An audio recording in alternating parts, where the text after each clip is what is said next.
السلام علیکم ورحمۃ اللہ وبرکاتہ۔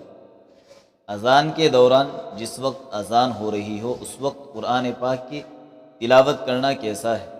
اسی طریقے سے اذان کے دوران بات چیت کرنا کیسا ہے؟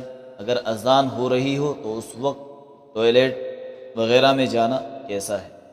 کیونکہ کئی لوگ کہتے ہیں کہ اذان کے دوران بات چیت نہیں کرنی چاہیے، اسی طریقے سے قرآن پاک کی تلاوت بھی نہیں کرنی چاہیے، اور اسی طریقے سے ٹوائلٹ بیت الخلاء وغیرہ میں بھی نہیں جانا چاہیے۔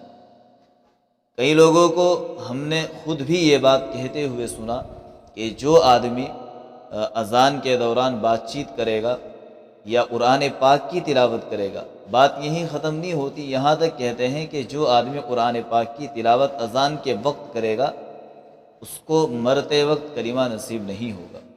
کئی مساجد کے اندر بھی اس بات کو لکھے ہوئے دیکھا اور نیچے لکھ دیا الحدیث۔ تو شرعی حکم کیا ہے؟ کیا واقعتاً ایسا ہوگا؟ کیا ہم اذان کے وقت قرآن پاک کی تلاوت نہیں کر سکتے؟ کیا اس میں واقعتاً اس قدر شدت اختیار کرنی چاہیے جتنی کئی لوگ بتاتے ہیں؟ صحیح مسئلہ سمجھے کہ صحیح مسئلہ کیا ہے۔ دیکھیے، جس وقت اذان ہو رہی ہو اس وقت واقعتاً بات چیت کرنا ایک ناپسندیدہ عمل ہے۔ یہ اچھی بات نہیں ہے کہ ایک طرف اللہ کا نام لیا جا رہا ہو، اللہ کا نام پکارا جا رہا ہو اور آدمی بات چیت کرے۔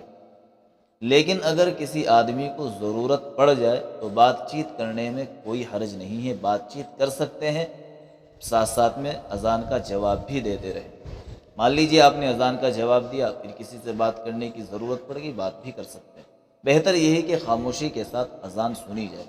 اسی طریقے سے کئی لوگوں سے سنا کہ بھائی اذان کے وقت بیت الخلاء میں نہیں جانا چاہیے۔ عجیب بات ہے، پتہ نہیں ایسی باتیں کہاں سے لے کر آتے ہیں۔ بھائی ایک آدمی کو استنجے کا تقاضا ہے، اس کو بیت الخلاء میں جانا ہے، اور آپ یہ کہہ رہے ہیں کہ اذان ہو رہی ہے بیت الخلاء میں نہیں جا سکتے، جبکہ یہ دنیا کا سب سے بڑا تقاضا ہے، اس کو کوئی روک ہی نہیں سکتا۔ تو اس کی کوئی حقیقت نہیں، یہ خامخواہ کی باتیں ہیں۔ جب آدمی کو استنجا لگے اس نے فوراً جانا چاہیے، پھر چاہے اذان کا وقت ہو یا نماز کا وقت ہو۔ اذان کا جواب بھی آدمی سکون سے اسی وقت دے گا جب وہ اس تقاضے سے فارغ رہے گا۔ لہٰذا جو یہ بتاتے ہیں کہ استنجا نہیں کرنا چاہیے، وہ بالکل غلط کہتے ہیں، غلط بات کہتے ہیں۔ استنجا جب بھی آئے فوراً کرے، چاہے اذان کا وقت ہو یا نماز کا وقت ہو۔ تیسری بات کہ اذان کے وقت قرآن پاک کی تلاوت کرنا کیسا ہے؟ ایک مسجد کے اندر باقاعدہ ایک بورڈ بھی لکھا ہوا دیکھا، جو آدمی اذان کے وقت قرآن پاک کی تلاوت کرے گا اسے مرتے وقت کلمہ نصیب نہیں ہوگا، اور نیچے لکھ دیا الحدیث، نہ کوئی حوالہ، یعنی حدیث لکھ دی کہ یہ حدیث کے اندر ہے، اور پوری لائن بنا رکھی تھی کہ رسول اللہ صلی اللہ علیہ وسلم نے فرمایا۔ لوگ ڈرتے ہی نہیں کہ اللہ کے رسول کی طرف آپ کس بات کو منسوب کر رہے ہیں، کیا آپ لکھ رہے ہیں، کیا کہہ رہے ہیں۔ جو چیز آپ لکھ کر لگوا رہے ہیں اس چیز کو لوگ کتنا آگے شیئر کریں گے، کتنے لوگوں کو بتائیں گے۔ تو ذرا حدیث کے معاملے میں محتاط رہا کرے، احتیاط کیا کرے۔ دیکھیے، اس مسئلے کو آپ اس طریقے سے سمجھے، اگر اذان ہو رہی ہے اور میں پہلے سے ہی قرآن پاک کی تلاوت کر رہا تھا، مان لیجیے میں نے تلاوت شروع کی، تلاوت کرتے کرتے میں آگے بڑھا، اذان شروع ہو گئی۔ آدمی کو اختیار ہے، چاہے وہ قرآن پڑھے، چاہے وہ قرآن کو چھوڑ کر اذان سنے، اس میں اختیار دیا گیا ہے۔ چاہے وہ قرآن پڑھتا رہے کنٹینیو، یا پھر قرآن بند کر کے وہ اذان سنے۔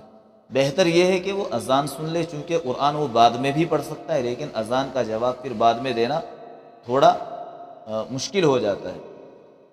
لیکن ایک ایسا شخص، اس کے لیے تھوڑا منع کرتے ہیں کہ بھائی اذان ہی کے وقت قرآن پاک کی تلاوت اگر کوئی شروع کر رہا ہے تو اس کو کہتے ہیں کہ بھائی آپ پہلے اذان سن لیجئے، جواب دیجئے، اس کے بعد آپ آرام سے قرآن پڑھیے۔ لیکن اس میں اتنی شدت نہیں، اتنی سختی نہیں جتنی بتائی جاتی ہے۔ اور یہ جو حدیث بیان کرتے ہیں کہ مرتے وقت کلمہ نصیب نہیں ہوگا، یہ بالکل جھوٹ بولتے ہیں، غلط بولتے ہیں، ایسا بالکل نہیں ہے۔ اللہ کے بندوں، قرآن پاک کی تلاوت کی جا رہی، بھلا ایسے کیسے ہو سکتا ہے کہ ایک ذکر کو اگر ہم نے چھوڑ دیا، دوسرے ذکر کو پکڑ لیا، اس دوسرے ذکر کو پکڑنے کی وجہ سے مرتے وقت کلمہ نصیب نہیں ہوگا؟ یہ عجیب عجیب باتیں لوگ بیان کرتے ہیں۔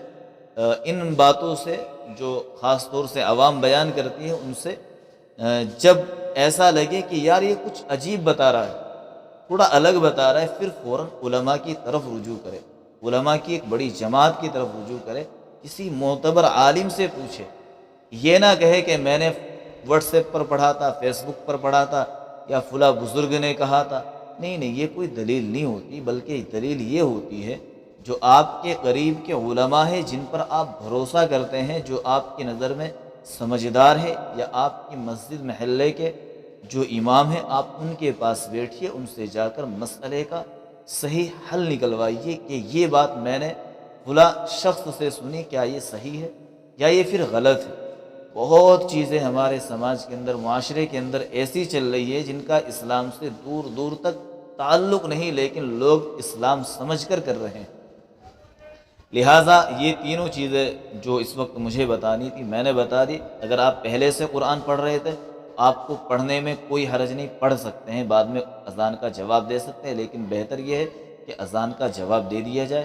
گنہگار نہیں ہونے والا، اگر کوئی قرآن پڑھتا رہا تو اس سے گناہ نہیں ملتا۔ اسی طریقے سے اذان کے وقت استنجا بھی کر سکتے ہیں، اور اذان کے دوران کام کی بات چیت بھی کر سکتے ہیں۔ دعا کریں کہ اللہ پاک ہمیں صحیح بات سمجھنے کی اور صحیح باتوں پر عمل کرنے کی، اور ان تمام باتوں کو دوسروں تک پہنچانے کی توفیق عطا فرمائے۔ درخواست یہ ہے کہ یہ جو مسائل اس طرح کے ہیں، جو خاص طور سے جو احادیث بیان کی جاتی ہیں، ان کو دوسروں تک ضرور پہنچایا کرے، تاکہ دوسروں کا بھی فائدہ ہو جائے۔ آپ کا کوئی بھی سوال ہو، کوئی بھی مسئلہ ہو، آپ ہم سے ضرور رابطہ کر سکتے ہیں، پوچھ سکتے ہیں۔ دعاؤں میں ضرور یاد رکھیے گا۔ السلام علیکم ورحمۃ اللہ وبرکاتہ۔ Subscribe Maulana Farman Naseem to get more videos.